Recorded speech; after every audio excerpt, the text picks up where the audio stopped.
Pudiera verse un poco raro esta mañana el traer puesto mi abrigo aquí en la plataforma, pero yo estaba tan contento de exhibir este hermoso abrigo que la iglesia me dio. Yo vi al hermano Neville aquí el otro día con ese hermoso traje puesto, cómo le quedaba tan bien. Y yo pensé, bueno, se le miraba tan bien y la congregación comentó al respecto. Yo pensé, yo me pondré mi abrigo en la plataforma. Ustedes saben, yo creo que nosotros nunca maduramos. Nosotros siempre, y yo no quiero madurar. ¿Qué de eso, hermano Luther? No, nunca queremos madurar. Queremos siempre permanecer como niños. El hermano Neville dice, hermano Branham, yo pensé que usted tenía puesto uno de esos atavíos como esos ministros de alta categoría. Yo apenas lo miré de reojo y yo pensé que quizás usted tenía puesto una túnica. Es un cumplido para este hermoso abrigo. Bueno, yo diré, yo sí estaba necesitando uno y es el mejor que yo he tenido. Y yo verdaderamente lo aprecio. Y el hermano Roy Robertson, yo no sé si él está aquí en esta mañana o no. Él tuvo algo que ver con la selección y realmente fue una buena selección. Nosotros estamos muy complacidos al recibirlo. Y así que nosotros estamos muy contentos de estar de nuevo en la casa del Dios viviente en esta mañana. Y para gozar de estos momentos maravillosos de compañerismo alrededor de su preciosa palabra. Ahora muy pronto, si el Señor lo permite, yo tengo que ir a ultramar. Yo creo que ustedes lo han visto en La Voz de los hombres de negocio, que yo voy a ultramar este próximo mes.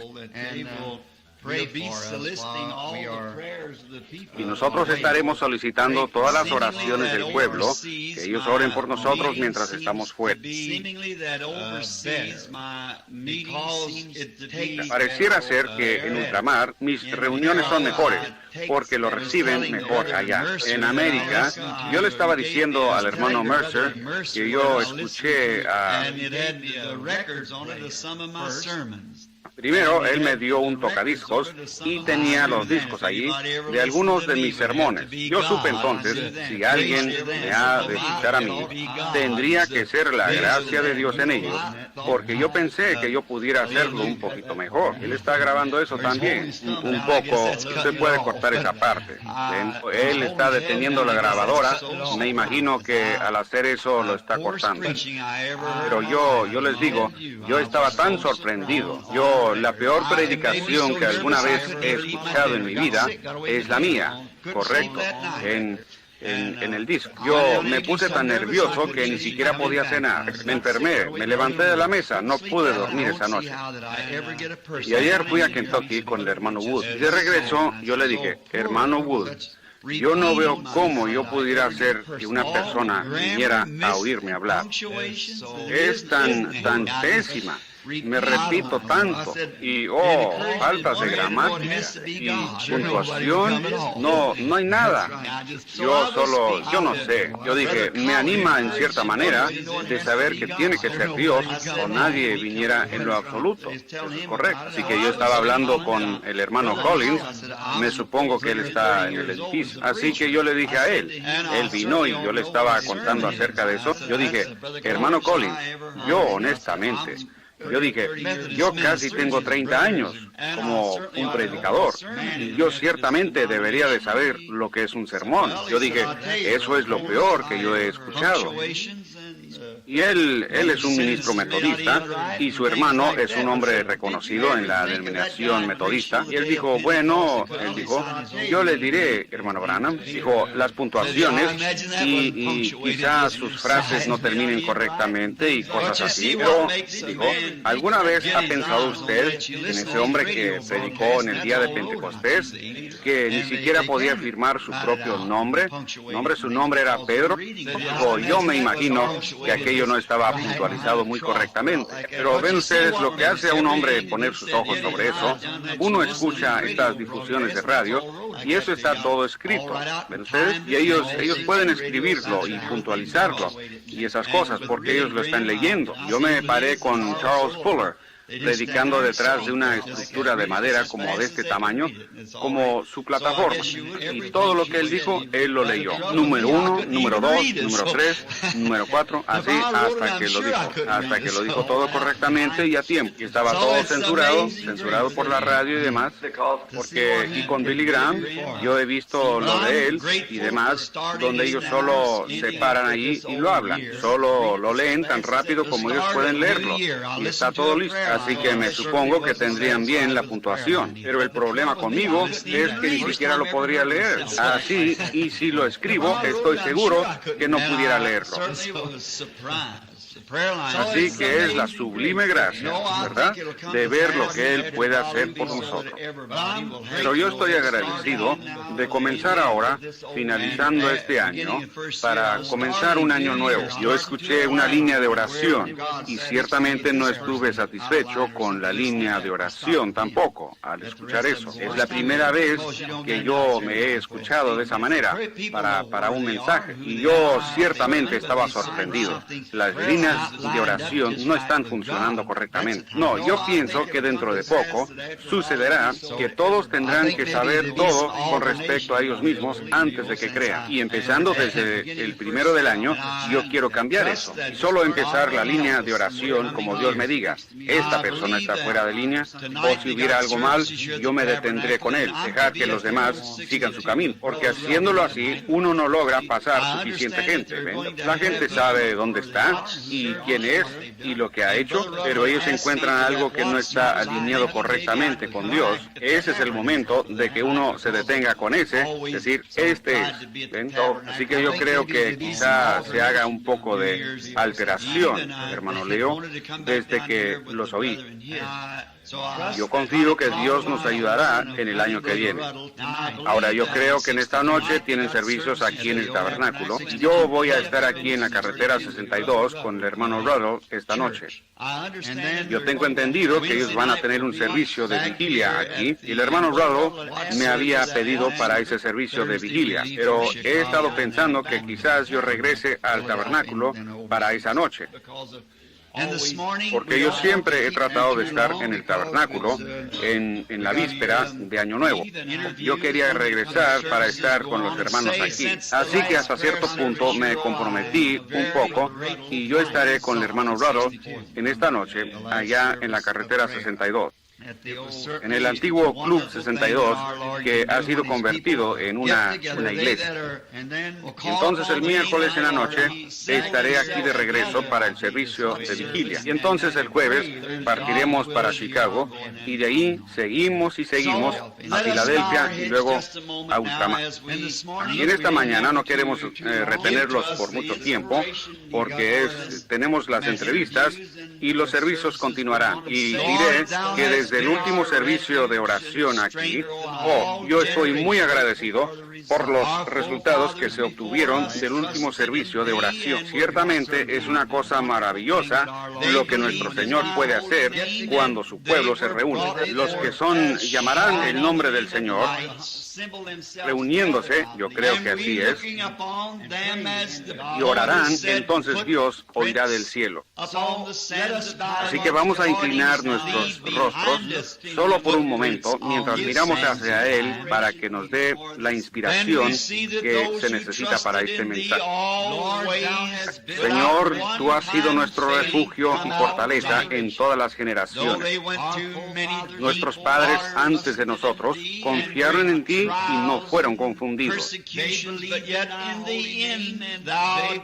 Ellos creyeron en tu santo nombre y ellos resplandecieron como luces brillantes.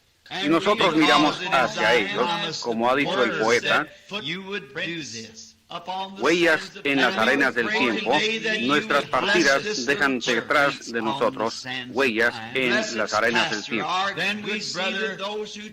Entonces vemos que aquellos que confiaron en ti, siempre, sin fallar alguna vez, salieron adelante. Aunque ellos pasaron por muchas aguas profundas, y por grandes pruebas y persecuciones, pero aún así, en el fin, tú siempre los sacaste más que conquistadores, porque es tu palabra prometida que tú harías esto. Y nosotros oramos hoy que tú bendigas a esta iglesita. Bendice a su pastor, a nuestro buen hermano, el hermano Neville, y a su familia. Y pedimos que tú seas con él en este año venidero. Y lo unjas grandemente y lo bendigas a él en todo aspecto. Fortalece la salud de su familia, a los pequeñitos que están creciendo. Guarda al hermano Neville fuerte y saludable. Bendice a esta iglesia y a todo miembro que está en ella. La mesa de síndicos, cómo amamos a estos verdaderos valientes de Dios. Y la junta de diáconos, ellos también son tus siervos valientes. Y a toda la gente que viene aquí, estamos agradecidos por ellos, Señor. Me hace tanto bien a mi corazón al saber que este pequeño pantano lleno de hierbas que estaba en la esquina hace muchos años ha sido hecho un faro para el reino de Dios. Yo oro, Dios, que permanezca firme hasta que Jesús venga. Y que muchas almas que han estado aquí, Señor, aparezcan en aquel día lavadas en la sangre del Cordero. Concédelo. Y mientras abrimos esta bendita palabra tuya esta mañana, Señor, al voltear las páginas para leer de ella un texto, sabemos que solo tú puedes dar el contexto. Y nosotros oramos, Dios, que tú unjas tu palabra y que vaya directamente a los corazones del pueblo para que les haga bien. Haz creyentes de incrédulos, fortalece a los cristianos y sana a los enfermos. Dale ánimo al desanimado y recibe gloria para ti mismo. Para hacer esto, Señor, circuncida los labios que hablarán y los oídos que oirán. Porque te lo pedimos en el nombre de Jesús. Amén. Anunciando un pequeño texto que yo tengo en mi corazón desde el domingo pasado.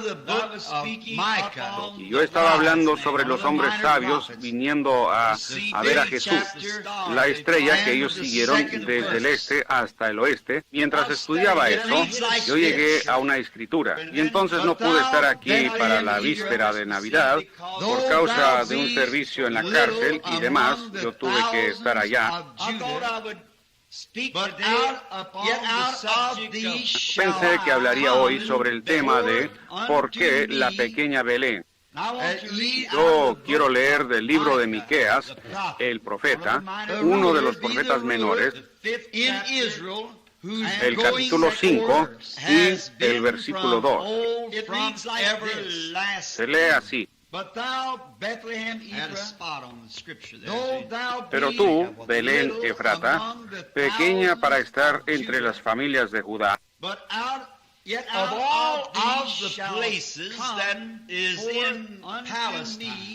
de ti me saldrá el que será Señor en Israel. Y sus salidas son desde el principio, desde los días de la eternidad. Yo tenía una manchita sobre la escritura, por esa razón yo no podía distinguir cuál era la palabra en el momento. De todos los lugares que hay en Palestina,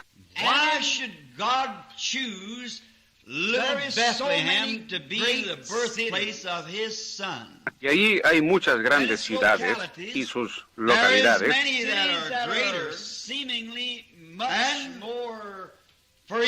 ciudades que parecieran ser mucho más conocidas en los relatos de la historia. Mejor fortificadas, ciudades más grandes. ¿Y por qué Dios escogería la pequeña Belén para ser el lugar del nacimiento de su Hijo? Hay muchas que son más grandes, Por ejemplo, la histórica Jerusalén, la orgullosa Jerusalén, la capital de todas, y es una de las ciudades más grandes de Palestina. Y entonces nos preguntamos por qué Dios escogería a ese pueblito de Belén para que fuera el lugar de nacimiento de su hijo. Pero como las Escrituras han dicho, lo que Dios determina hacer, eso será hecho. Y ahí está Dios reordenándolo para que sea de esa manera o nunca hubiera sido de esa manera. Y ahí la Escritura dice, en el capítulo 15 de los Hechos,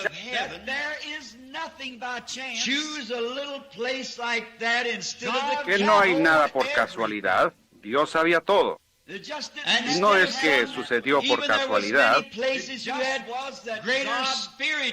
solo fue que Dios lo hizo de esa manera. Y entonces cuando nosotros, con nuestras mentes finitas, comenzamos a pensar sobre eso,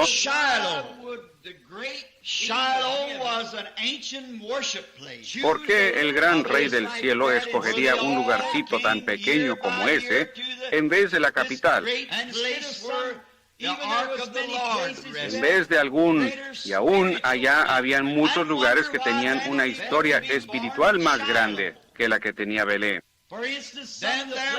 Por ejemplo, alguno de esos lugares como Silo. Silo era un lugar antiguo de adoración de Israel, a donde todos ellos venían año tras año a este lugar donde reposaba el arca del Señor. Y entonces pensamos, ¿por qué es que él no nacería en Silo? Luego ahí estaba Gilgal, otro gran lugar espiritual de adoración. Entonces, ¿por qué Dios no permitiría que él naciera en Gilgal? Y ahí estaba otra, Sión. Sión estaba en la cima de la montaña. Y entonces nos preguntamos por qué es que Jesús no nació en Sión.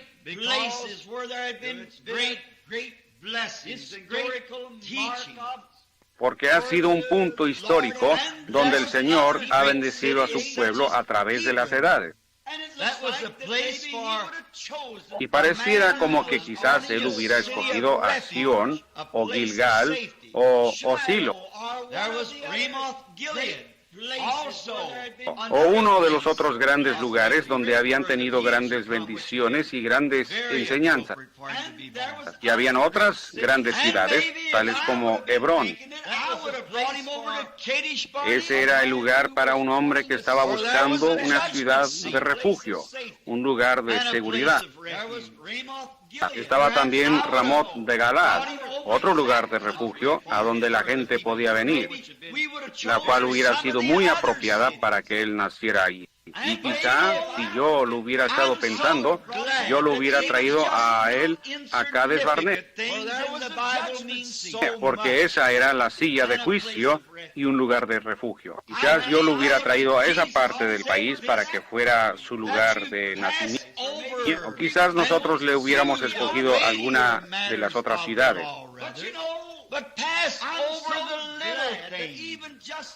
Pero ustedes saben, estoy tan contento que aún las cositas insignificantes en la Biblia significan tanto. Yo creo que fue Jesús quien dijo esto, que ustedes sobrepasan y llevan a cabo los mayores asuntos de la ley más bien. Pero sobrepasan las cositas pequeñas. Y algunas veces son las cositas pequeñas las que mantienen unidas las cosas grandes. Pero en todo esto, los engranes están dando vuelta exactamente de la manera que Dios les ordenó que dieran. Den vuelta aquí, nunca habrá uno que falle en dar en su lugar. Dios ha preordenado todas las cosas.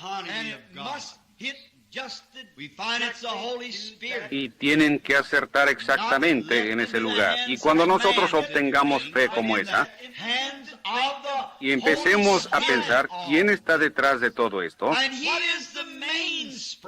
cuál es el engranaje principal que está dándole vuelta a esta gran economía de Dios, encontramos que es el Espíritu Santo. No ha sido dejado en las manos del hombre el hacer las cosas, pero en las manos del Espíritu Santo. Y Él es el engranaje principal, que si Él puede coordinar el resto de los instrumentos, funcionará perfectamente y mantendrá exactamente el tiempo de Dios. Y entonces vemos eso y pensamos en nuestra mente cuando vemos las cosas grandes y cómo es que las tendríamos nosotros.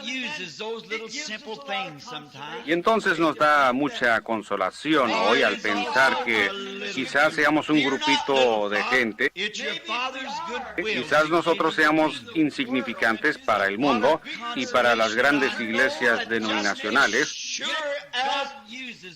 Sin embargo, Dios usa esas cositas sencillas algunas veces, porque también está escrito en las Escrituras: no temáis, manada pequeña, porque al Padre le ha placido daros el reino.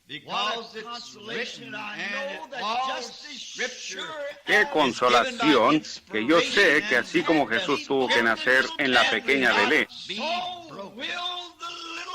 así la manada pequeña será a la que el Padre le dará el reino, porque está escrito. Y toda escritura es dada por inspiración y las escrituras no pueden ser quebrantadas. Ellas tienen que cumplirse. Así que nos da esa esperanza al saber que será una manada pequeña la que recibirá el reino. Una pequeña manada fiel de creyentes. Yo estoy confiando que seré uno de esa manada. O estaré en esa manada pequeña, debiera decir. Y entonces nosotros conocemos la historia, casi todos estamos familiarizados con la historia de cómo Israel vino a Palestina por una promesa de Dios.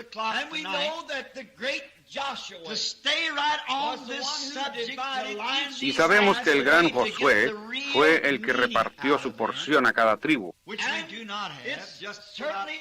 Y ciertamente, si nosotros tuviéramos el tiempo de aquí hasta las 6 de la noche, para quedarnos en este tema, para alinear estas cosas, para obtener el verdadero significado de todo ello, el cual no tenemos, solo como 30 a 40 minutos, así que tenemos que hablar solo de los puntos más sobresalientes, confiando que el Espíritu Santo, a ustedes lectores de la Biblia,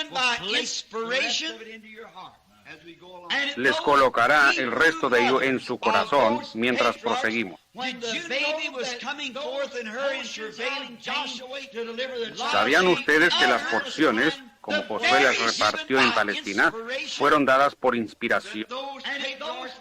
Y esas madres hebreas de esos patriarcas, cuando el niño estaba naciendo, y ella estaba en dolores de parto para dar a luz al niño,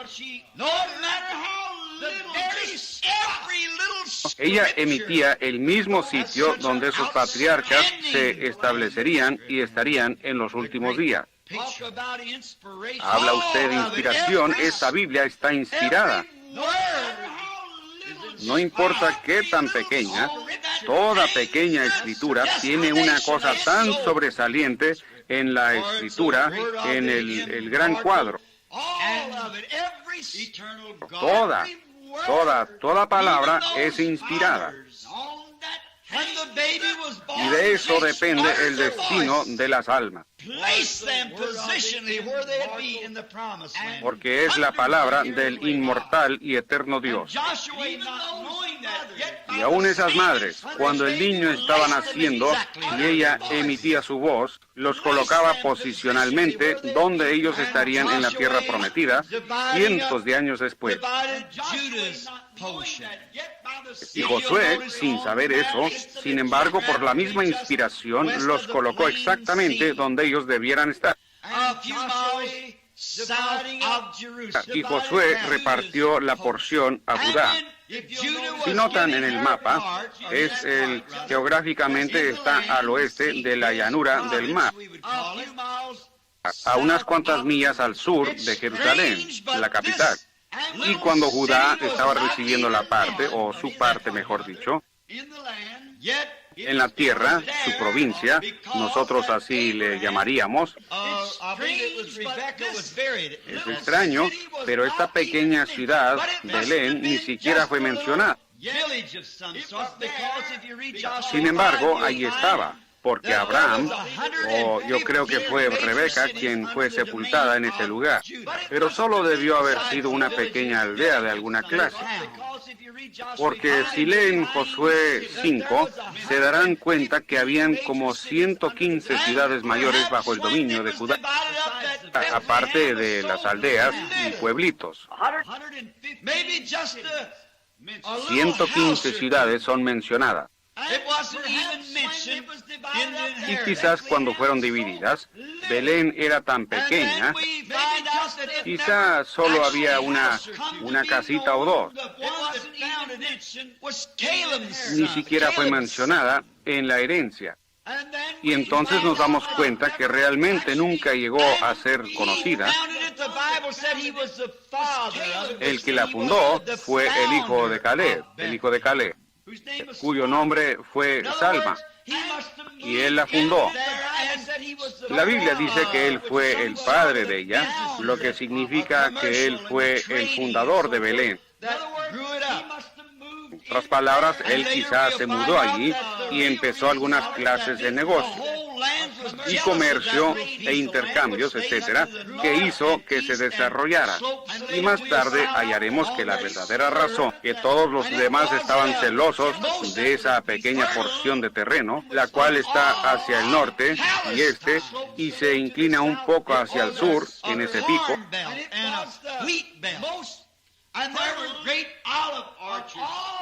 Y era la más fértil de toda Palestina. Era una región de maíz y una región de trigo. Y había grandes huertas de aceitunas y demás en ella. En esa parte de Belén, o Palestina, al final de la provincia de Judá.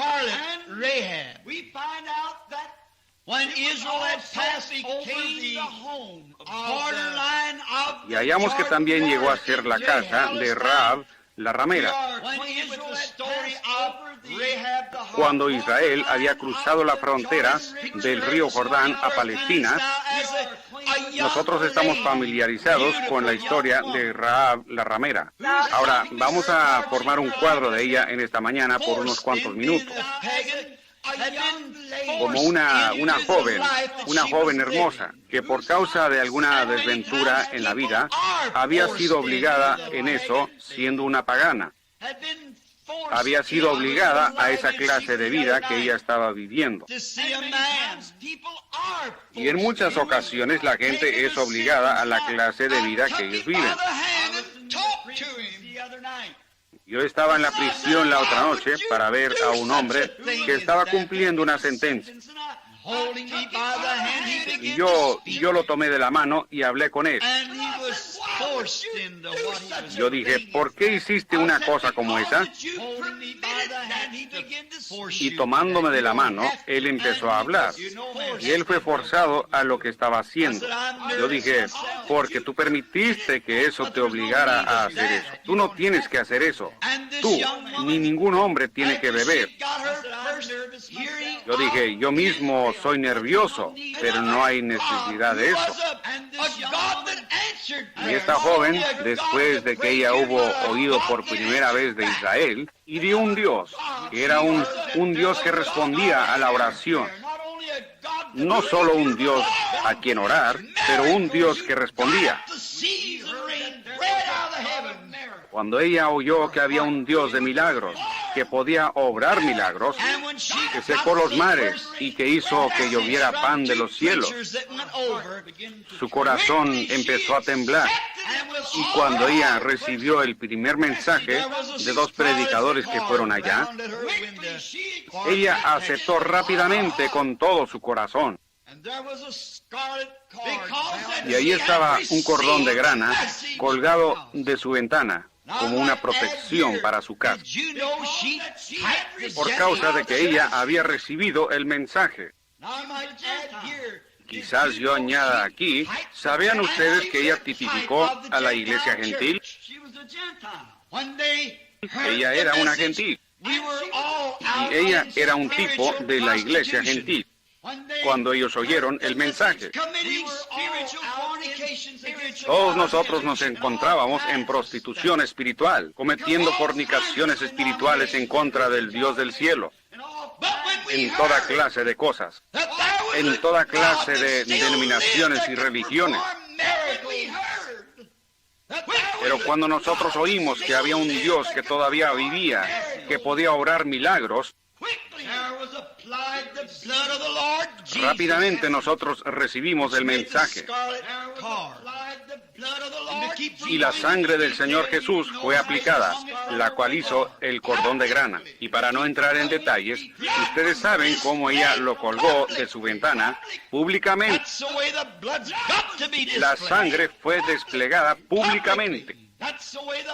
Así tiene que ser desplegada la sangre, colgando públicamente en la parte de afuera del muro, para mostrar que en lo interior algo había sucedido. Así es el verdadero creyente en Cristo esta mañana. En lo de afuera está desplegada la sangre del Señor Jesús, que muestra que algo ha sucedido en lo interior. Y a través de esto, Dios miró hacia abajo cuando la ira cayó y las trompetas empezaron a sonar. Dios vio ese cordón de grana colgando ahí como un memorial. Siempre le ha placido a Él pasar sobre la sangre. Cuando yo vea la sangre, yo pasaré de vosotros. Él la vio. Y cuando el sacudimiento y el Espíritu Santo recorrieron la tierra y derribaron las paredes, como de 20 pies de grueso, ni siquiera una piedra cayó donde el cordón estaba colgando. Eso muestra la protección de un Dios verdadero para un creyente verdadero. No importa en qué condición está usted cuando Él lo encuentra, si usted solo acepta ese cordón de grana. Se ve por toda la Biblia. Y luego la vemos cuando ella fue aceptada como una de las israelitas. Ella se enamoró de un hombre, el cual era un capitán y un príncipe en Judá. Él era el capitán de los ejércitos de Israel. Su nombre era Salmón, así como el rey Salomón. Y él era el capitán, y ella entró en un gran romance con este capitán, el cual era el príncipe de Judá. Y finalmente se casó con él. Y cuando la herencia fue establecida para los israelitas, ella y su amado esposo vivieron en Belén. Ahora ustedes empiezan a ver esto abrirse. ¿Lo han visto?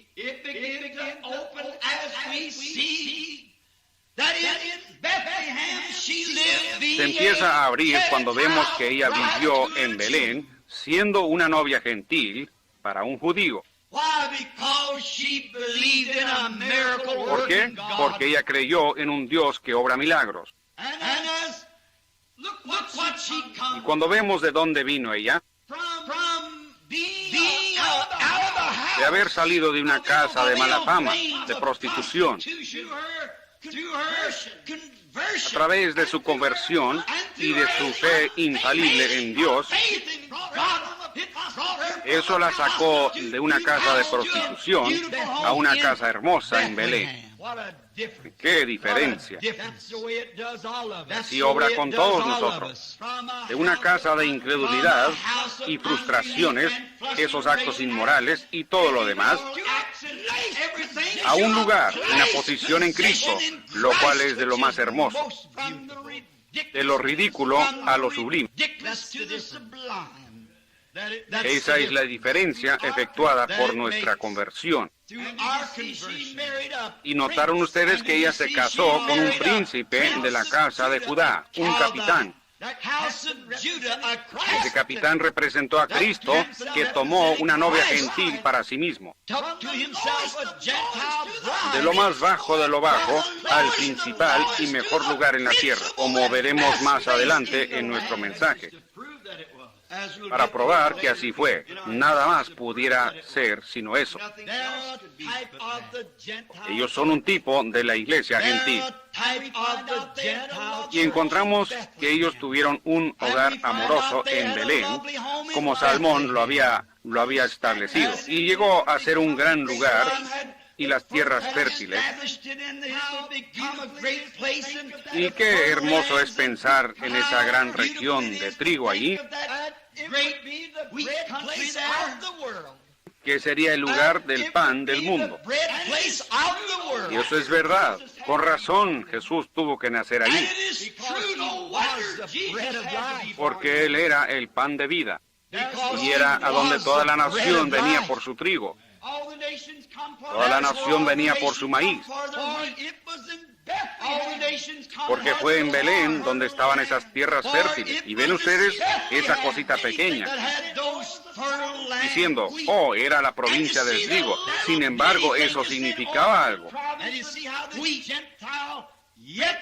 Y ustedes pueden ver cómo el príncipe gentil, o ese príncipe judío, llevando a su novia gentil de regreso hacia Belén, como un lugar donde establecerse,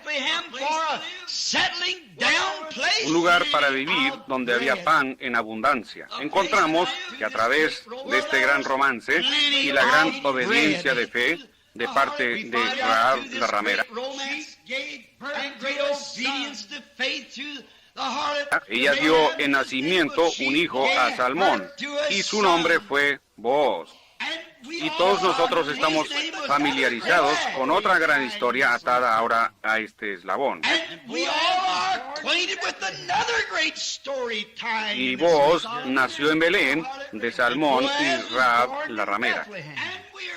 Nosotros encontramos que años más después que Noemí había dejado el país y se había ido a peregrinar con los moabitas, y cuando ellos la habían tratado mal y ella se había separado del compañerismo de los demás creyentes, se había asociado en una condición caída, en otra tierra, entre otro pueblo. En otras palabras, ella había dejado la verdadera iglesia para irse al mundo por un tiempo, para unirse a una iglesia social que creía que cualquier cosa estaría bien. Ahí ella perdió a su esposo. No siempre tiene que ser una muerte física. Usted pudiera perderlo en una muerte espiritual o perder su esposo. Es mejor permanecer en buen terreno. Es mejor se debiera quedar donde sabe que está cubierto por la sangre. A pesar de cómo se miren los demás, qué tan grandes son, qué tan buenas torres tienen ellos en sus iglesias, o cómo suenan las grandes campanas, es mejor que usted se quede donde la sangre cubre el pecado del pueblo. Puede ser que se pierda el uno o el otro. Y, sobre todo, pudieran perder al Señor Jesús y ser dejados fuera. Y entonces encontramos que después que sus hijos habían muerto, ella había perdido a los dos, y ella regresó porque no había avivamiento del espíritu en la ciudad en ese tiempo. Oh, cómo me gustaría descansar aquí por unos minutos. Cómo me gustaría empezar de nuevo aquí y mostrarles. No importa cuántas iglesias han retrocedido, permanezca debajo de la sangre. Ese es el lugar donde morar, adentro o afuera, arriba o abajo, en las buenas o en las malas, lo que pudiera suceder, permanezca debajo de la sangre. Pero Noemí pensó que sería mejor ir allá y unirse con otro grupo, porque ellos estaban teniendo problemas. Pan espiritual, no había pan espiritual allá. Pero Dios la restaurará. Yo restauraré, dice el Señor. Quédese en el campo de donde proviene eso. Así que encontramos que ella empezó a anhelar por regresar, porque ellos oyeron que un gran avivamiento había empezado. Y si usted nota, Noemí regresó en la sazón de la cebada, dice la Biblia, justamente en el tiempo de la siega. En otras palabras, cuando estaba aconteciendo un gran avivamiento, aplicándolo espiritualmente. Ella regresó justamente en esa temporada. No le había quedado nada, ella no tenía nada. Y Orfa, una de las esposas de sus hijos, cuando se dio cuenta de lo que ella tenía que sacrificar, siendo un tipo de la iglesia moderna, si yo tengo que ir allá, tendré que dejar mis bailes, tendré que dejar mis buenos tiempos y mis reuniones sociales. Entonces ella solo lloró y besó a su suegra y se regresó. Pero aquí está un cuadro hermoso que estaba con ella, otra nuera llamada Ruth, la cual una vez más era un tipo de la novia gentil, quien besó a su suegra y dijo, yo dejaré todo, yo me voy contigo. Que tu pueblo sea mi pueblo, que tu Dios sea mi Dios. Donde tú mueras, ahí moriré. Donde seas sepultada, ahí seré sepultada. Eso es lo que Dios quiere. No es aquello fronterizo a la mitad del camino, pero un rendimiento absoluto y completo al reino de Dios. Ella la besó. Y entonces Noemí dijo para desanimarla, tú mejor deberías regresar a tu pueblo. Yo estoy vieja y ya no hay más hijos en mí. Y la ley era que ella tenía que esperar por un hijo. Y dijo, ya no hay más en mí, y si yo tuviera un esposo y tuviera un hijo, tú también serías demasiado vieja para casarte con él. Así que mejor regrésate a tu pueblo. Pero Ruth dijo, yo no regresaré. Fe arraigada y fundada, fe perfecta había bajado al corazón de Ruth. Y ella dijo, yo me voy contigo. Y ella se aferró de ella, se agarró de ella. Yo voy a estar donde tú estés. Me gusta eso. Y nosotros estamos familiarizados con la historia mientras prosigue. Como este gran Booz, el cual era el señor de la siega,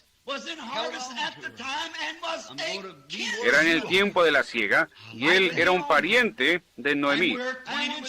Y cuando se encontró a Ruth allá en la misioncita espigando, cada espiguita que ella podía recoger, que tenía algo de trigo, ella la recogía porque era vida. Booz, siendo el señor de la siega, mandó que sus segadores dejaran caer un manojo de vez en cuando para ella. Y ella lo recogía con gozo. Y entonces ese día ella desgranó un delantal lleno. Y cuando salió Booz, el señor de la siega, y vio a Ruth y vio su fidelidad, él se enamoró de ella. Observen, a Booz representará a Cristo. ¿Dónde estaba él? En Belén. ¿A dónde vino Ruth? A Belén. ¿En dónde estaba espigando ella? En Belén. ¿Ven todos estos detalles espirituales hasta aquí? La trayectoria de esta gran escena que está tomando lugar. Dios sabiéndolo desde el principio. Y ella le empezó a preguntar a su suegra qué es lo que ella debía hacer. Y finalmente Ruth se casó con Booz, otra vez una gentil casada con un príncipe en Judá. Y se estableció y vivió en Belén. Pero tú, pequeña Belén, ¿que no eres tú la más pequeña entre todas las principales ciudades de Palestina? Pero le ha placido a Dios, cuyo conocimiento y cuya salida es desde la antigüedad, desde el principio, para que su hijo naciese ahí. Él sabe todas las cosas y él lo obra todo para el bien. Y ahí Ruth se casó con Booz.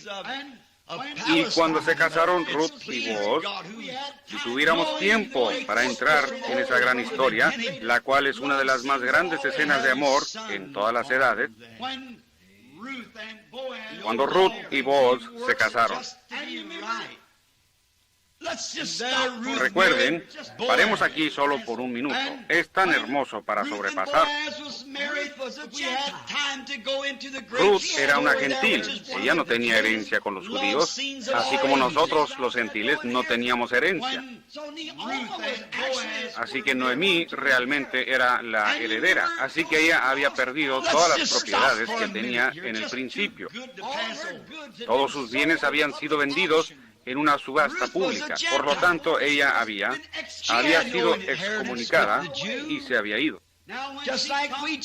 Ahora, cuando ella regresó, solo había una persona que podía redimir su herencia perdida. Ese era su pariente cercano.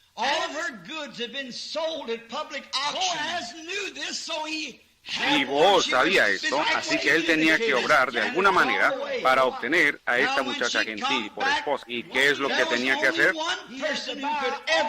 Él tenía que comprar todo lo que le pertenecía a Noemí para poder obtener estos bienes.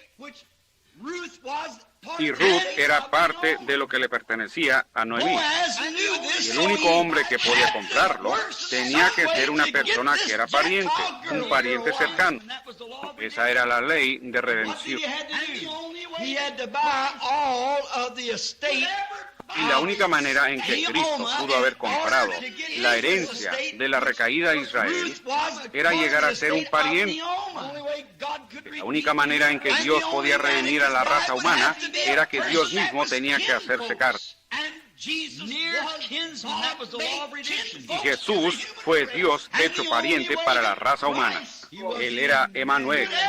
Él llegó a ser pariente. Él no tomó la forma de ángeles, pero la forma de un siervo que lavó los pies y vivió. Y las zorras tenían cuevas y las aves del cielo tenían nidos, pero él ni siquiera tenía un lugar para recostar su cabeza. Él comió, él bebió, él lloró, él se rió, así como cualquier hombre. Y él era Dios, no un profeta, él era Dios.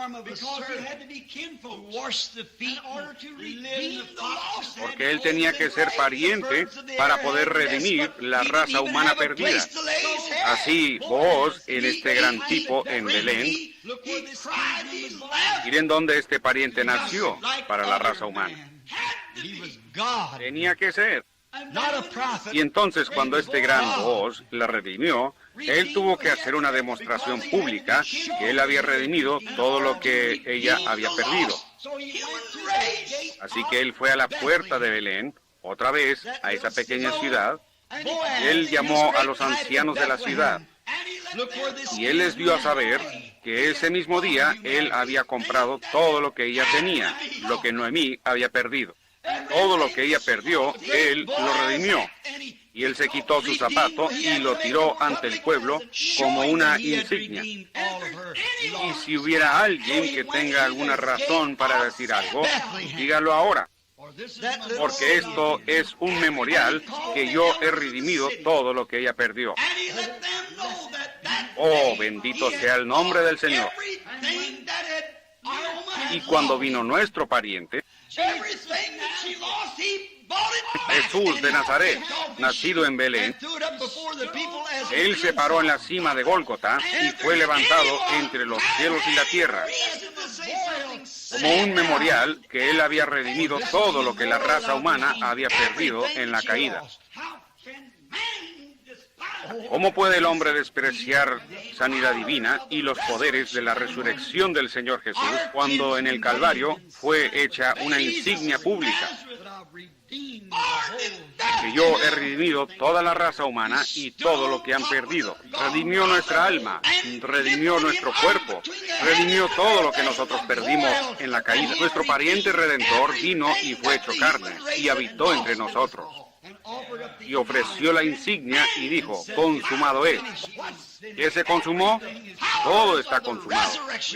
Nosotros solo vamos caminando directamente a nuestra herencia. Mientras los días van pasando, nosotros vamos caminando cerca y más cerca. Oz y Noemí, después de haber estado casados por algún tiempo, ellos engendraron un hijo, el cual añadió al linaje. Ese fue Obed. Y él también engendró un hijo, el cual fue Isaí. E Isaí tuvo 8 hijos. Y fue el gran profeta Samuel que vino con el cuerno del aceite. El gran profeta que fue con Isaí y dijo: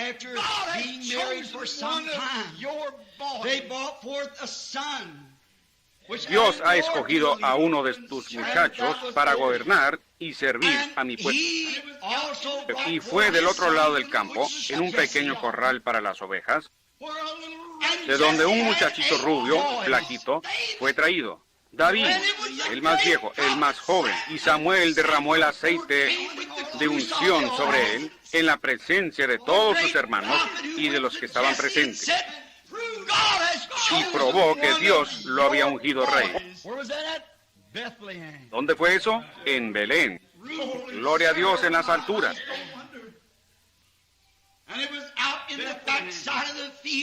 Con razón, fue Belén donde él fue ungido como rey.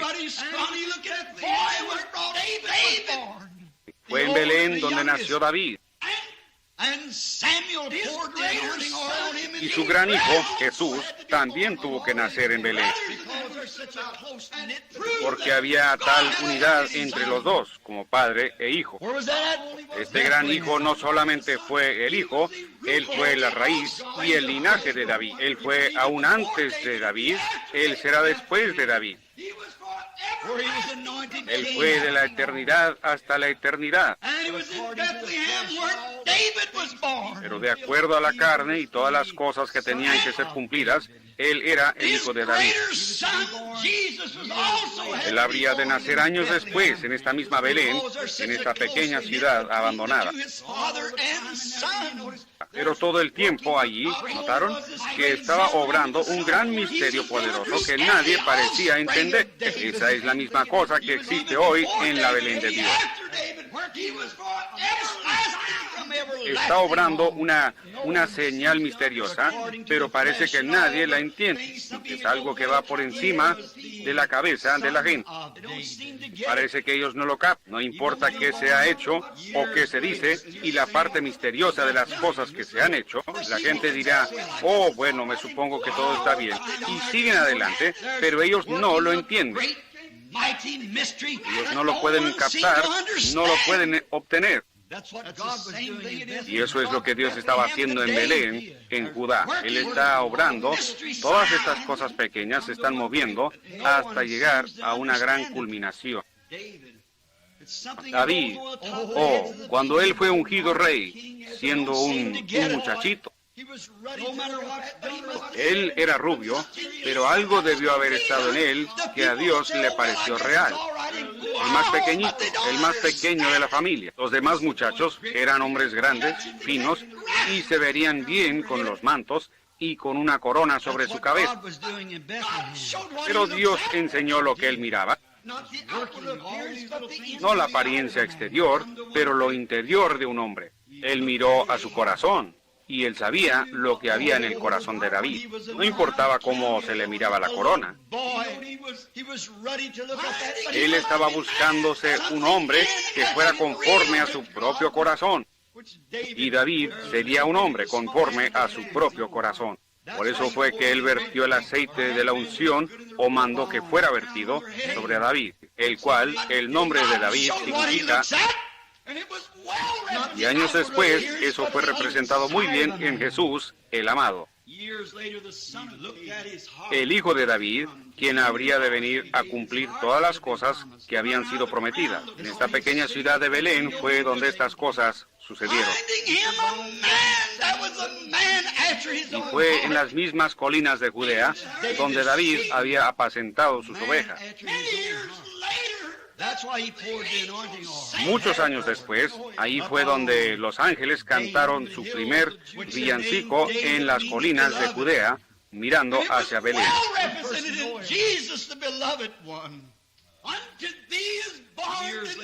El primer villancico, A vosotros os ha nacido en la ciudad de David, Cristo el Señor. Cuando estos ángeles aparecieron por primera vez para cantar, no fue en Jerusalén, la iglesia grande, ni tampoco fue en Gilgal, ni fue en Silo, donde ellos siempre habían tenido toda su adoración denominacional. Pero fue en la pequeña Belén, donde el Espíritu de Dios se había estado moviendo de una manera misteriosa, trayendo algo. Fue allí a donde Cristo tenía que venir. Fue exactamente en esa misma pequeña ciudad, donde nació un rey, donde una madre virgen dio a luz a su primer hijo. Le dio refugio y techado en su pequeña fortaleza al Rey de Reyes y Señor de Señores, donde no solamente vino Samuel a derramar el aceite de la unción, sino que Dios lo derramó sobre él y sobre el mundo, Cristo el Señor. Los ángeles anunciaron su venida y cantaron a los pastores en las colinas, quienes siguieron al rey David años antes. En el misterio de Dios, que tan grande es, Él nació en esta gran región de trigo, que del trigo vienen los principios básicos de la vida. Y Él era el pan de vida. Yo soy el pan de vida. El que come mi carne y bebe mi sangre tiene vida eterna. Y nunca morirá o vendrá a condenación, mas ha pasado de muerte a vida. Belén en inglés es Bethlehem. El nombre Bethel, B-E-T-H, Beth como palabra hebrea significa casa. E-L es Elohim, es una abreviación. Elohim significa Dios. B-E-T-H, Beth, E-L es Elohim, el cual es Dios. La casa de Dios, donde es colocado el pan de vida. E-L-H-E-M, terminándola y poniendo la L con la E, significa barra de pan en el hebreo. El Hem.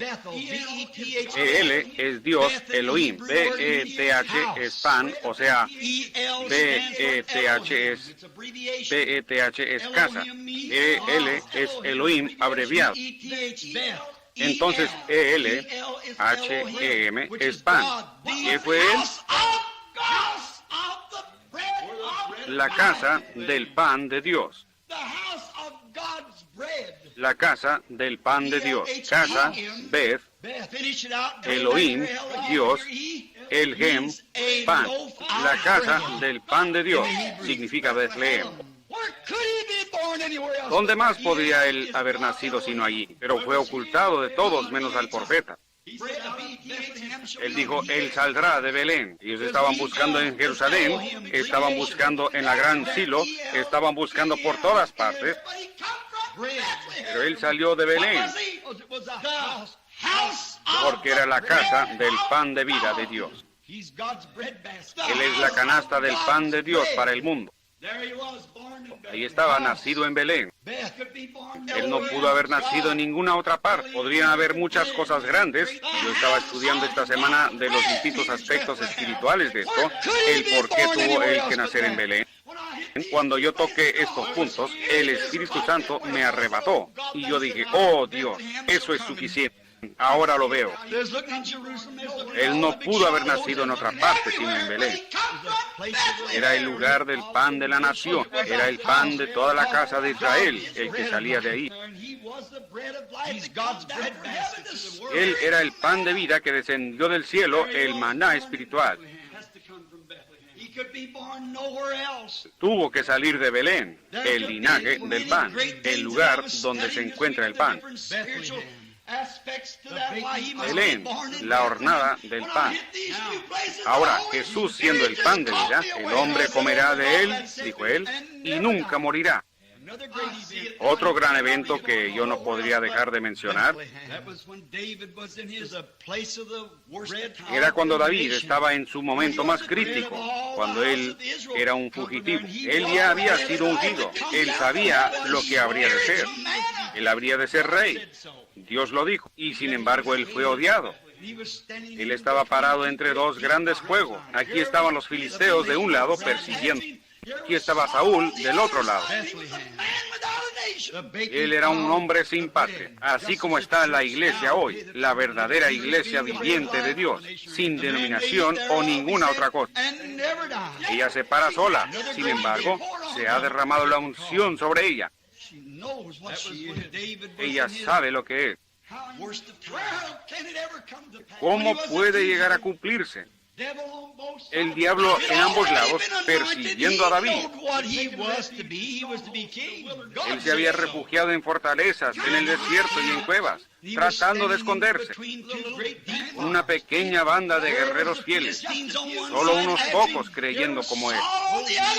Pero esos hombres creyeron a Dios, que ese sería el rey.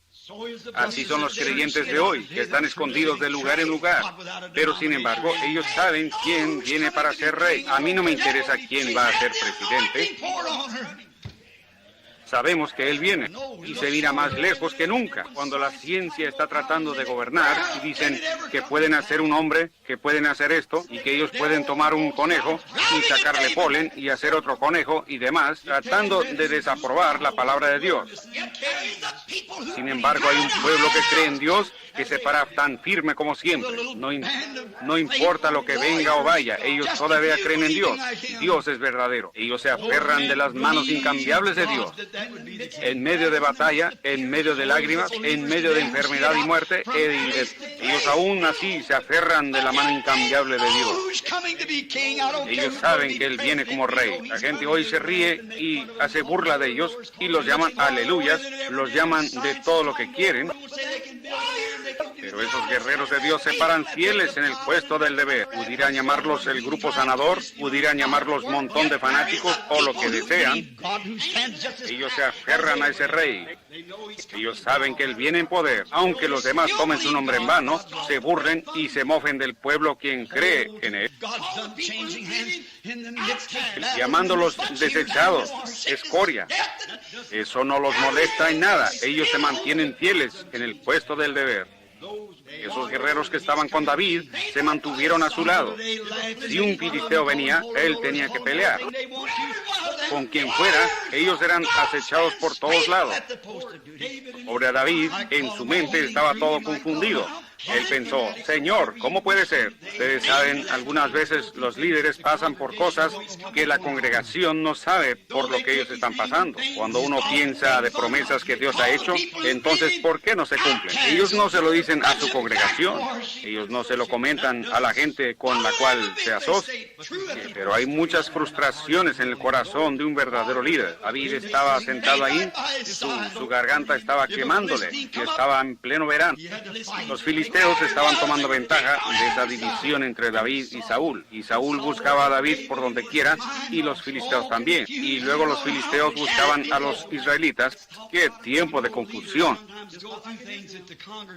Casi como es ahora, David se refugiaba en este lugarcito, en este pequeño refugio, en cualquier parte que él pudiera, en las pequeñas fortalezas a donde podía llegar. Entonces él subió a la montaña, en ese calor, en medio del verano, cuando el calor estaba tremendo. Su garganta secándose, con frustraciones y temores en su corazón, y pensando, oh Dios, ¿cómo puede ser esto? Tú vertiste ese aceite sobre mí, no porque yo me escogí a mí mismo, pero tú me escogiste. ¿Por qué me llamaste de allá de donde apacentaba las ovejas? Me dijiste que me darías esto para servir a tu pueblo. Y me tienes en medio de fuegos por donde quiera. Eso estaba pasando por su corazón. Él se sentó en el monte y miró hacia abajo. Y los filisteos habían venido y se habían acampado ahí mismo en Belén, su pequeño hogar. Entonces, su pequeña ciudad estaba bajo el control del gobierno del enemigo. No solo eso, pero la casa de su propio padre, la casa de Isaí, estaba bajo cautiverio de los filisteos, y estaba su propia nación, su propia iglesia, en contra de él. Y estaba el enemigo con el que estaba peleando. Aquí está la gente de la iglesia con quien él estaba peleando.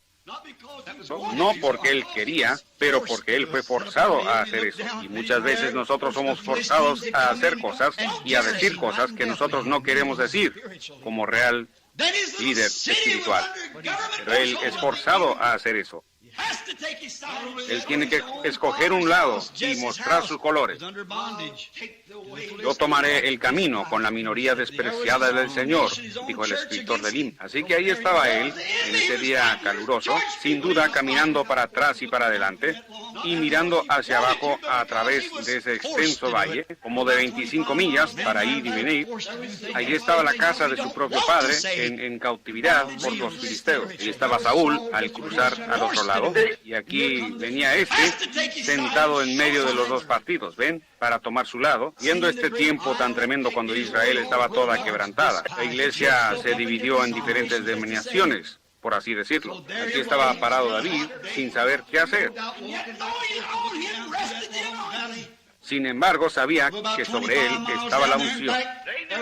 Ellos sabían que la unción estaba ahí. Ellos sabían que David iba a ser rey. Aleluya. Nosotros sabemos quién va a ser rey. No importa quién va a ser presidente.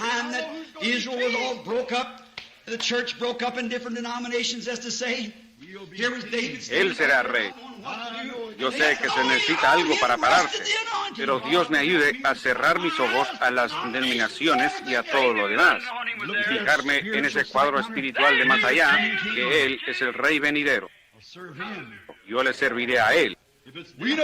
Si es muerte, que muera. Si es mi familia, si son mis amados, si es mi denominación, si es cualquier cosa, que pueda servirle a Él.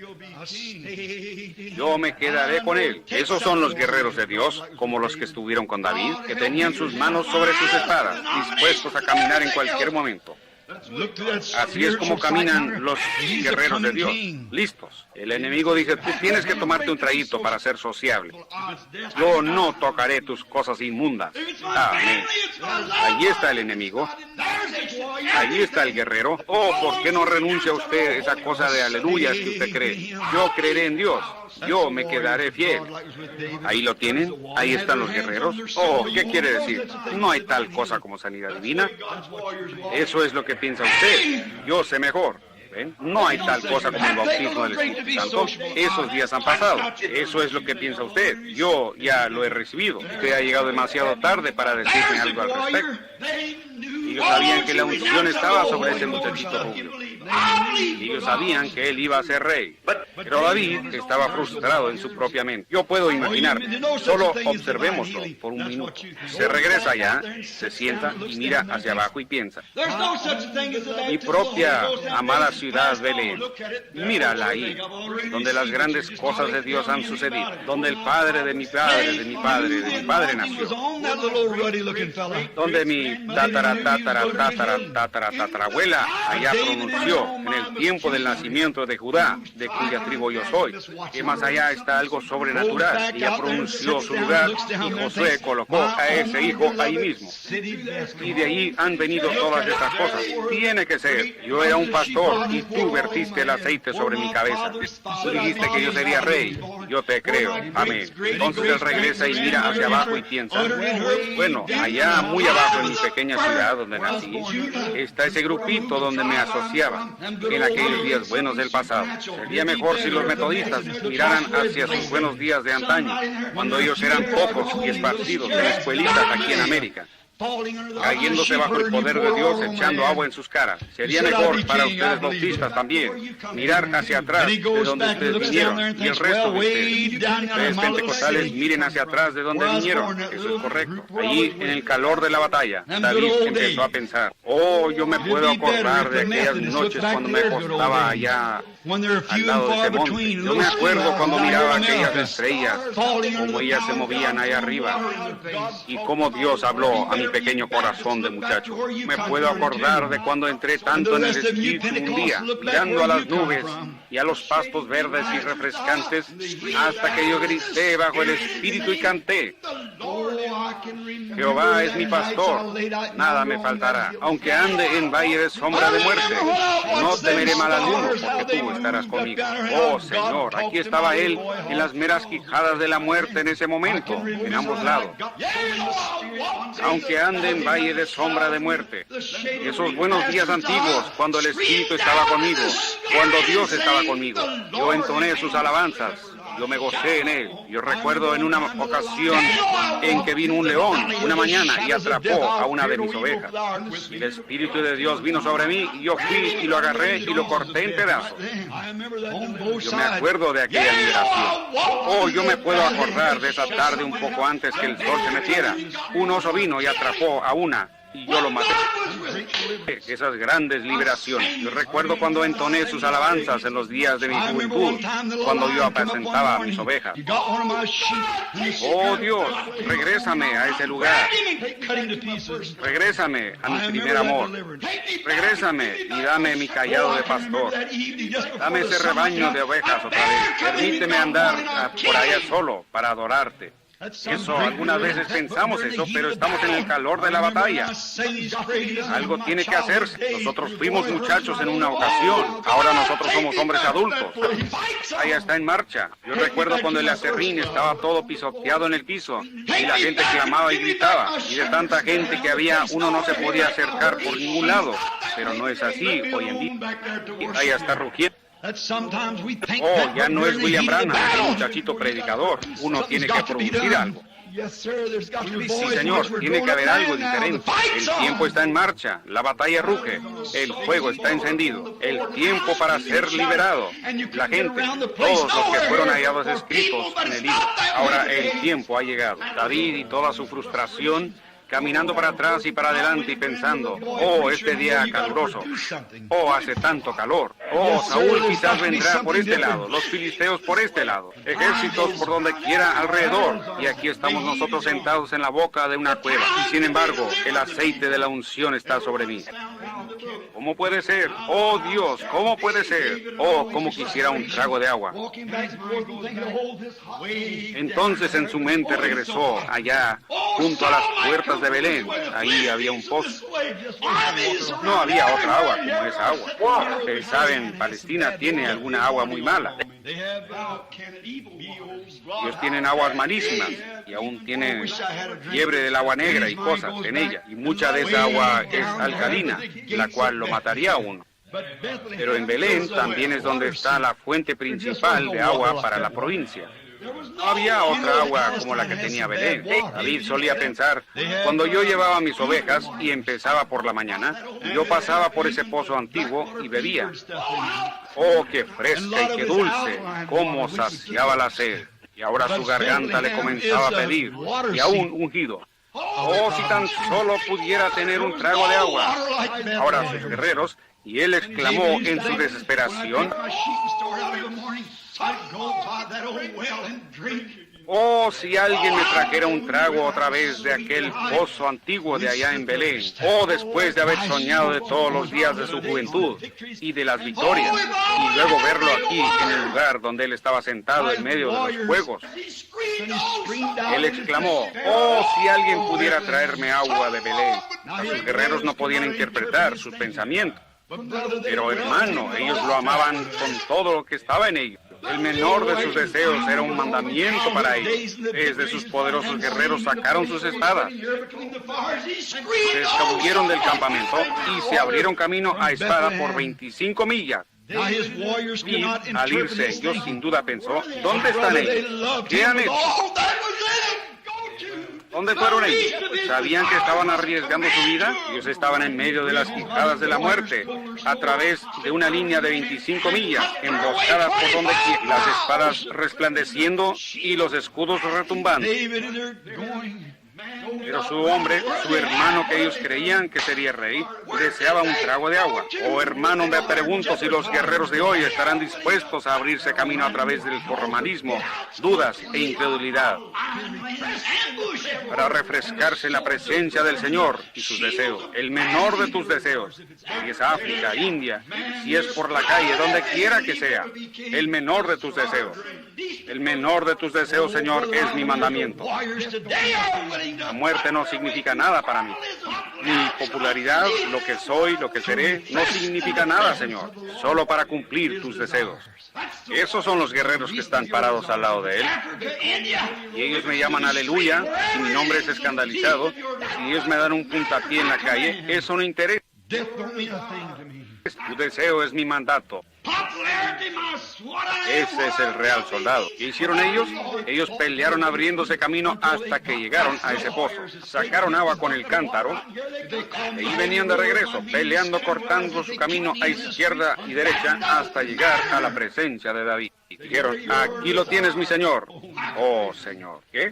Un hombre que estaba en desgracia, un hombre que era odiado por la iglesia, un hombre que era odiado por el rey, un hombre que era odiado por los filisteos, un hombre que era odiado casi por donde quiera, pero un grupito que lo seguían, sabían que él era el rey venidero. Hoy, yo sé que nosotros cantamos grandes alabanzas, edificamos grandes iglesias, tenemos grandes himnos y demás cosas, nosotros así le alabamos. Jesús dijo, en sus corazones ustedes están lejos de mí, porque ustedes enseñan como doctrinas los mandamientos de hombre. Deje que el Espíritu Santo venga y haga algo en su iglesia, mostrando la presencia de Jesucristo, ellos lo echarán a uno por la puerta. En vano me adoran. Adoran, pero lo hacen en vano, enseñando como doctrina las tradiciones de hombres. Pero hay guerreros que creen en Él, hay guerreros que se mantienen firmes, con un entendimiento espiritual, como allá en la pequeña Belén. ¿Ven? Seguro, así fue. David levantó ese cántaro de agua, él la miró, y la Biblia dice que él la derramó sobre la tierra. Oh, Señor, sean lejos de mí que yo bebiera eso. Que estos mis guerreros han arriesgado sus vidas para ir allá, para traerme esta agua. Es la sangre de hombres, y yo no puedo hacerlo. Esta agua dulce, por la cual ellos arriesgaron sus vidas y abrieron camino por la línea de los enemigos para ir allá y obtenerla. David la derramó sobre la tierra como una ofrenda voluntaria hacia el Señor. No fue por maldad, sino que fue un cumplimiento de las Escrituras. Porque a pesar de que Jesús de Belén es el pan de vida, Él también es el agua de vida. Seguro que es. ¿Qué hizo Él? Él fue representado en ambas cosas, en David y en los guerreros. Porque Él era el rey. Y él era el guerrero que vino y abrió camino por las líneas del enemigo. Amén. Conquistó muerte, infierno y la tumba. Derramó su propia sangre para que Juan 3:16 pudiera cumplir. Que de tal manera amó Dios al mundo, que ha dado a su Hijo unigénito, para que todo aquel que en Él cree no se pierda, mas tenga vida eterna. Y en eso Él no dio el agua que lo representó, sino que Él era el agua o perecer, un pueblo moribundo que pudiera obtener vida. ¿Cómo lo hizo Él? Por medio de su propia sangre, al derramarla, no tirándola. Eso es un accidente. Él la vertió gratuitamente en el Calvario, después de que Él abrió camino por toda línea del enemigo. Y derramó su sangre de vida para que Él pudiera ser la canasta de pan para el mundo. Una fuente sin igual de sangre de Emanuel, y queda puro en su raudal quien se sumerge en él. Por eso es que Él nació en Belén. Por eso es que Él tuvo que venir, porque ahí era el centro del pan de vida. Ahí era el centro del agua, que es las aguas de vida. Y en Jesús estaban ambos, el pan de vida y las aguas de vida. Por lo tanto, Él tuvo que venir y nacer en Belén. Tú, Belén de Judá, no eres la más pequeña entre todos los grandes príncipes, solo un pequeño predicador ordinario. Tú solamente eres un pequeñito. Pero de ti saldrá el Señor, que es desde la antigüedad, desde los días de la eternidad. Tus salidas han sido desde el principio, desde los días de la eternidad. Eso es que él nació en Belén de Judea. Esa fue su cuna. Y mi hermano, el lugar en donde él quiere tener su cuna hoy es en tu propio ser, tu propio corazón, para que él pueda manifestarse en ti las aguas de vida a una gente moribunda y el pan de vida a un pueblo hambriento. Él es el pan y el agua de vida, las cuales son las dos cosas esenciales en la vida del hombre. Eso es pan y agua. Ha sido prometido, seguro. Inclinemos nuestros rostros solo por un momento. Y al hacerlo, yo deseo toda su atención. ¿Han estado ustedes en Belén en esta mañana? Si ustedes nunca han estado en Belén, fue llamada Belén Efrata también. Belén Efrata. Efrata significa la raíz. Viene de la palabra H-E-M-P. Significa la raíz. Y allá el distrito antiguo fue llamado Efrata, que significa es el principio de la vida. Cristo dijo, si permanecéis en mí, yo soy la vid y vosotros los pámpanos. Él es la raíz de toda vida. Si usted nunca ha venido a Belén Efrata, la Belén, vengan esta mañana y recíbalo a Él como su Salvador. Y Él le perdonará sus pecados. ¿Levantarían ustedes sus manos hacia Él y dirían, Señor, ten misericordia de mí ahora? Yo ahora vengo a Jesús con todo mi corazón. Yo vengo a tu Belén, el agua y el pan de vida. Yo ahora lo acepto a Él como mi Salvador. El Señor le bendiga, jovencito allá atrás. El Señor le bendiga. Dios le bendiga, pequeño. ¿Hay otro? Diga, yo vengo hoy con nada en mis brazos. Yo me paro sediento, mi garganta está seca. Me pregunto a dónde puedo ir y encontrar vida real. Me pregunto, yo me he unido a iglesias. Dios le bendiga. Yo me he unido a iglesias, yo ya he hecho todo lo que sé hacer, hermano Branham, pero aún así nunca he tocado el verdadero recurso, el dador de vida. Yo ahora vengo, Señor, para recibir. Él está aquí por usted. Levantaría su mano y diría, soy yo, Señor. Yo soy el que está parado y necesitado. El Señor le bendiga mientras oramos. Oh Señor Dios, este pequeño mensajito quebrantado, aunque fue traído de las Escrituras y todos sus símbolos que tú has puesto allí, quizás está escondido de los ojos de los sabios y prudentes y será revelado a niños tales que quieran aprender. ¿Cómo es que la pequeña Belén, la más pequeña de todas ellas, cómo es que el profeta dijo eso? ¿No eres tú la más pequeña entre todos los príncipes? Pero le agradó tanto a Dios el poder sacar de ese lugarcito insignificante al Señor de Israel. Señor Dios, de un grupito pequeño de gente que ha sido lavada por la sangre viva y escarlata del Señor Jesús. Tú traerás, Señor, a ese grupo en algún lugar a través de este mundo a Cristo otra vez, que regirá todas las naciones con una vara de hierro. Ruego, Padre Dios, que tú seas misericordioso con cada uno de nosotros que estamos presentes hoy. Que nosotros vengamos a tu Belén. Oh, vengan todos los fieles. Nosotros hemos estado cantando, ven a Belén. Y Señor, permite que ellos puedan ver que no es ir a una pequeña ciudad allá, que en una ocasión fue en sí, pero es ir a la realidad, Jesucristo, el pan de Dios y el agua de vida. Y estos quienes levantaron sus manos, recíbelos en tu reino ahora mismo, Señor, porque es por su fe que ellos lo reciben a Él. Es por fe que ellos levantaron sus manos y es por fe que yo creo que tú los recibirás. Guárdalos, Señor, en Belén, de donde ellos nunca se extraviarán ni se irán como Noemí. Pero que si los tiempos se ponen difíciles, concede que ellos se queden allí en Belén. Les irá mejor en el transcurso del tiempo. Concédelo, Señor. Ahora yo oro que tú seas misericordioso con aquellos que están enfermos y afligidos. Están aquí algunos, Señor, que necesitan tu toque sanador. Oh, Señor, tú restauraste Belén a toda su gloria que tuvo en el principio. Tú la restauraste en el tiempo de depresión cuando ella estuvo enferma. Tú la regresaste y trajiste a Noemí en la temporada de la sequía. Y ahora, Padre, nosotros rogamos que tú traigas a cada Noemí y a cada uno que está aquí, que esté en necesidad. Yo oro, Dios, oh Señor, es la temporada de la cebada ahora mismo. El gran pan de cebada que fue visto, que venía rodando, descendiendo del monte, entrando en el campo del enemigo. Yo oro, Dios, que tú traigas ese gran pan de cebada en este edificio ahora. Que sea la expiación para la enfermedad del pueblo, así como del pecado, y sana a cada persona que está en la presencia divina. Yo solo siento, Señor, quizás solo es mi propio sentir personal. Yo siento que tú estás cerca, tu presencia está ahora aquí. Yo creo que tú estás aquí. Yo no digo esto solo a causa del pueblo. Tú que conoces el corazón del hombre. Yo oro, Señor, que de algún modo ellos capten la visión en esta mañana como esos guerreros. Que tu gran omnipotencia, tu gran poder, tu gran presencia,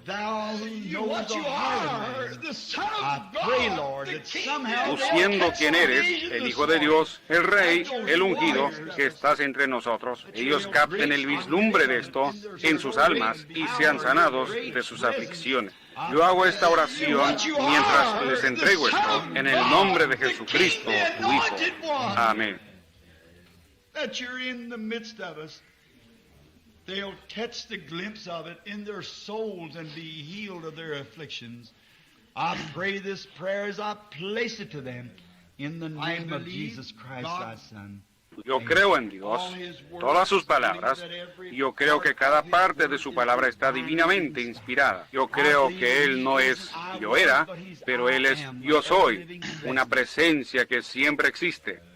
Yo creo que ahora mismo, entre este pueblo aquí, ustedes que levantaron su mano, búsquense una iglesia, sean bautizados en el nombre de Jesucristo, llamando hacia Dios, lavando sus pecados, creyendo que su pronta venida Él ha de aparecer en su segunda venida. Yo también creo que su presencia está aquí para sanar a los enfermos, para sanar a los que están necesitados. Necesariamente se tiene que orar por ustedes uno por uno. Yo probé eso la otra noche a la gente, que yo solo quería mostrarles lo que había pasado. Había un cierto joven, quien está sentado mirándome ahora mismo, que había estado en cama por varios días. Su garganta estaba tan hinchada que él no podía comer ni nada. Su fiebre estaba muy alta. Y él le había dicho a su padre y a su madre, traigan al hermano Branham para que venga a orar por mí. Y por alguna razón ellos no querían molestarme porque yo estaba ocupado.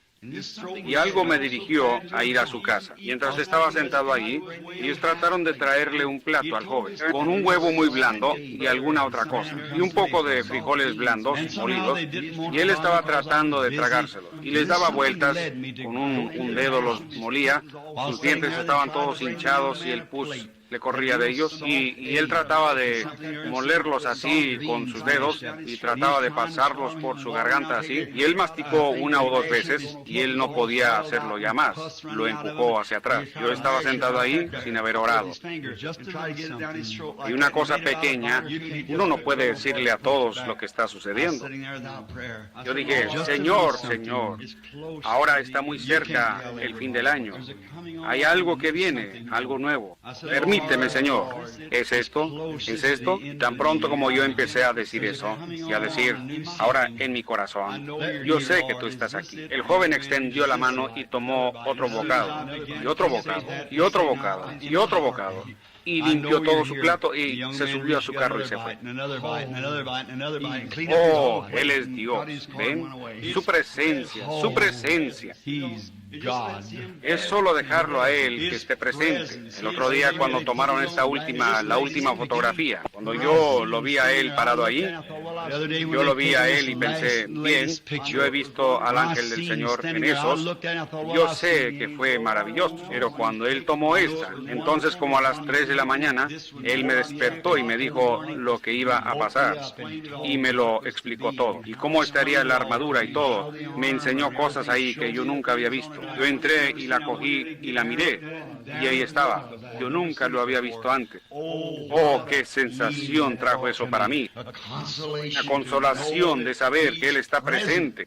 Él está aquí, solo su presencia. Y la presencia del Señor estaba ahí para sanar a los enfermos. La presencia del Señor está aquí para sanar a los enfermos. La presencia del Señor está aquí para traer convicción a pecadores. La presencia del Señor está en medio de su pueblo.